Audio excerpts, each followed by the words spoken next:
continuing our conversation about the 8 broad purpose categories for 501c3s today by looking at another one of the somewhat misunderstood smaller categories, and that's testing for public safety. I'll be right back after the intro to unpack it for you, so stick around.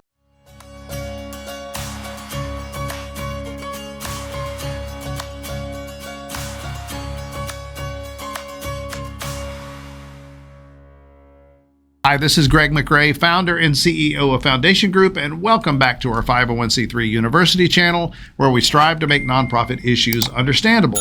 We'd be grateful if you hit that like button and subscribe. You don't want to miss new videos when they drop. Testing for public safety is one of those categories that just doesn't have that many nonprofits that qualify. In fact, many people, when they hear this category, assume it means something that it doesn't. Often people assume that we're talking about non-governmental EMS, fire, or rescue services, groups that help with public safety. And that sounds somewhat logical, but it's actually very incorrect.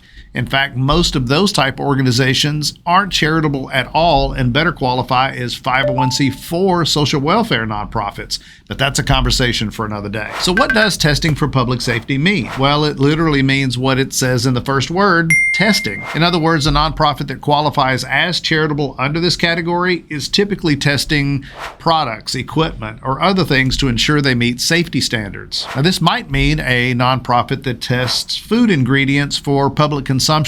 Another example might be an organization that tests metallurgy for fatigue and construction uses. Some higher profile examples include Consumers Union, the organization behind Consumer Reports magazine.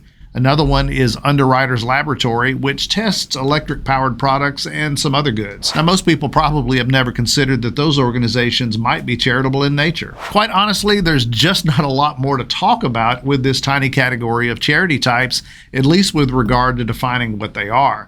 But there is a huge quirk that makes these charities quite a bit different than other 501c3 siblings. Donations to these charities are not tax deductible to the donor. Yes, you heard that correctly. Donors do not get to write off gifts to charities that qualify under the testing for public safety category. Why? Honestly, I can't tell you definitively. Very little is written about this category, either by the IRS itself or anyone else. In researching for this video, I kept running into my own articles on Google, if that gives you any idea. Maybe I'm the only one talking about it, so who knows?